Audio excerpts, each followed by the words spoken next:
Good day, everyone, especially to our instructor, Mr. Nerio. And today we're going to tackle or discuss to you about the forensic image in the 20th century.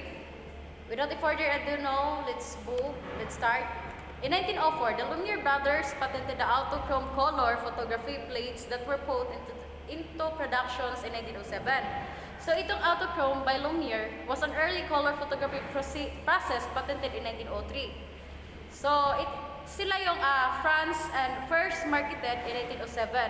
Itong autochrome, it is additive color. It predicts the appearance of colors made of coincident component by the light. So yun nga yung dating report ni Balinton, doon yung dito ni Muma Ilhan kung unsa tong mga component ba of light, which is motong ato ang makita during in photography. In short background, itong Lumiere brothers, sila yung French manufacturers of photography equipment best known for their cinematography or the kinematograph. Nag-coin sa word nga cinematograph or cinematography si Leon Boly. Greek words means writing in movement. And then, ito yung used for movie cameras as well as the film projectors. Next. Ito pala yun, guys. Ito yung mga Lumiere brothers. Next is 1907. In 1907, in Colorado, USA, intoxicated persons were being photographed by police department in Massachusetts. The use of photographic speeds recorders to detect speeders were approved. So, ito yung, when we say intoxicated persons, ito yung mga, for example in ani, is kanang hubog na tao or naka-drugs. Then, kining Massachusetts, mo ni siya ang daghay tao diri which is mo ni siya ang state sa England. Which is, kining nga tao is nakita ni siya during photography by police department sa Massachusetts. Next. Diri nakita po. Next, in 1910, Kodak dominated amateur market with some photographic techniques still used today. So, ang Kodak, as sa karon good, ginagamit gihapon siya in terms sa filming and then sa photography. It has continued to provide commercial digital printing products and service, motion pictures, film and still film. Next, in 1912, Sigris and Pfister produced color images by chemically forming dyes in the emulsions of layer during development. So kining si Sigris ug si Pfister, mo ni sila ang German chemist. So ang emulsion layer, mo ni siya ang color film may itself have 3 layers. The slow, medium, and fast layer. So kini sila to allow the film to capture higher contrast images, the color dyes couplers. Pag we say if it's couplers, also known as the color coupler, is an organic dye intermediate that can be used as a color photographic material form of color screen paper used in photography. So, kining dye couplers, mo ni siya ang nakasulod sa droplets and then naga-spread ni siya o naga-distribute from fixed to constant the source of the subject. And then, ang emulsion around, mo ni siya ang silver halide. And halide crystals forming a silver halide green. And then, ang emulsion layer, emulsion sa two major ingredients regarding for the chemicals, the silver halide crystals and the gelatin. Ang silver halide, it is the crystals capture the photographic image. Mo ni siya ang mo-capture sa mga images or mga picture which is ma-capture. And then, kining gelatin na pod, it is the ability to decrease the surface tensions of water. And next, 1915. In Chicago, the International Associations for Identification form, it has evolved into the oldest, largest forensic science organizations in the world. So kini sila, mo ni sila ang mga tao, a group of 22 men, mga lalaki, na kini sila is nag-meet up lang din sila, then as result, nakabuo din sila og grupo which is mo ni silang gitawag International Associations for Criminal Investigations was founded on October 1915. with Inspector Caldwell as the presiding officer. So ang take note lang everyone nga ang presiding officer in ani is si Caldwell, Inspector Caldwell. Caldwell. And next day nila nga pagkita no kay nakabuo na din sila og 116 nga group. Then mo rin to daghan na din ang mga criminal investigations during the time as well as nag-start siya October 1915. Next, in 1916, in Ohio, USA motions picture was ruled as inadmissible imaging evidence because it did not show the details clearly enough to be useful. This court ruling highlights that the photographs should be relevant, material, and fair and accurate prejudicial representations and not overly prejudicial to be admissible as evidence in court. So, if we can see nga, dapat gyud that time, sa 1916 pa lang no, kinahanglan gyud nga ang tawag dani, photographs should gyud nga relevant. Kay pag atong iingan man gyud nga inadmissible, it should be nga mahulog siya as a secondary sources, which is nga maka-confuse lang siya sa mga issue, which maka-misleading sa jury or sa authority or naka-adjo delay o nag-waste lang siya sa time. So kinahanglan that time nga ang photograph nga kinahanglan is relevant gyud siya. Pareha sa kudak makita nimo siya and then kada bang na siya primary sources which is kadto nga pag-capture that time during sa crime scene makita siya, then it should be nga primary sources iyahang result.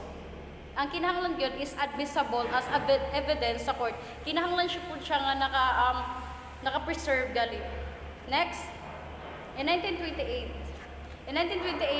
in Ohio, USA, appellate court ruled that the photographs of X-ray were not admissible in place of the X-ray because the photographs did not show some significant details that were visible in original X-ray. So during that time, no, in 1928, ang X-ray man god kay dili makita kung unsa man ang kitahay sa vagina sa babae.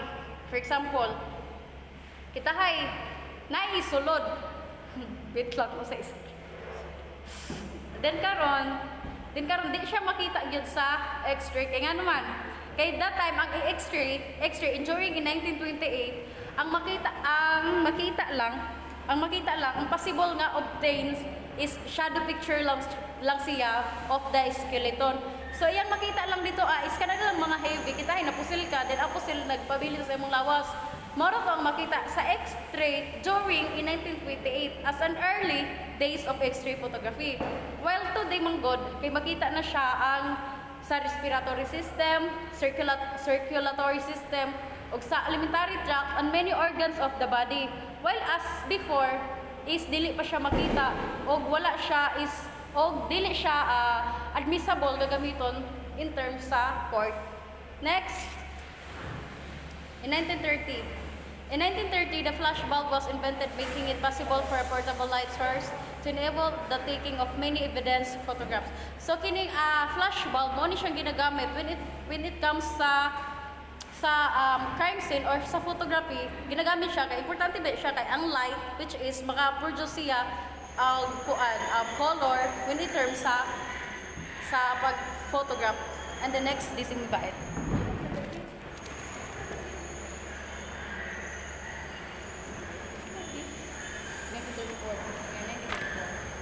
Next is the 1934. In New Hampshire, USA, the ultraviolet photograph of footprints in blood were upheld as admissible in court. Several other states defined what is considered as a fair and accurate photographic representation of photographs to be admitted as evidence in court. So in 1934, so the ultraviolet photograph can also be used to scan a body or a crime scene for evidence not detectable by the naked eye.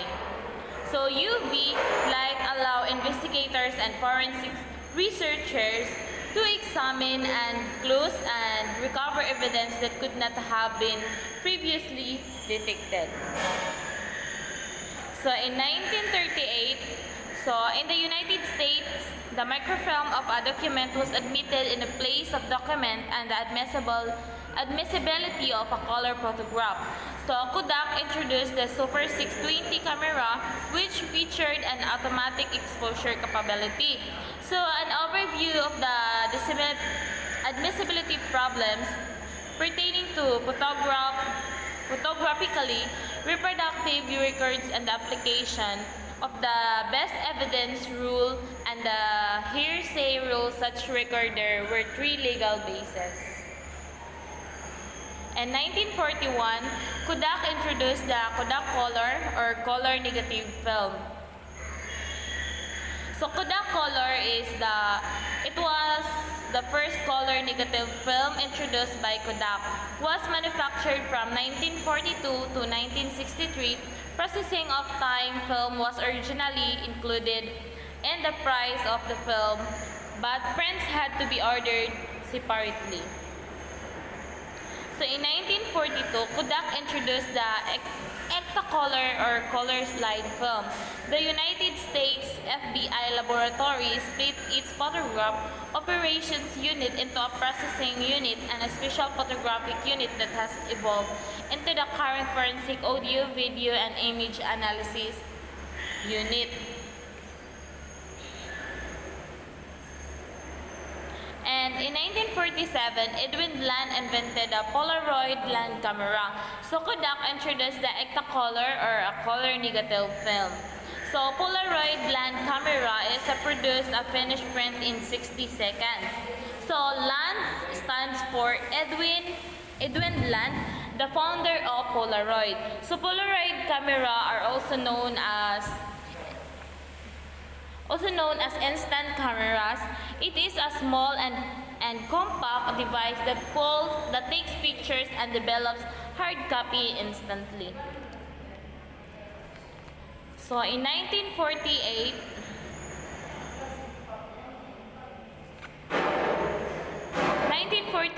is the Polaroid black and white print film was invented. So white print is an entirely new type of camera. Is introduced the Polaroid model in 95. It was the world's first valuable instant picture camera. So in 1957, the videotape recorder was introduced. So what is the uses of videotape recorder? So it is also called video recorder or electromechanical device that records and reproduces an electronic signal containing audio and video. So information into and from magnetic tape. So it is commonly used for recording television or production that are intended for rebroadcasting to mass audiences. So it is used to record visual images and sound and playback video information. So in 1965, the Super 8M movie equipment was introduced. It became a hit with consumers until it was replaced with video camcorders. So fully automatic electronic flash units became available for still photography.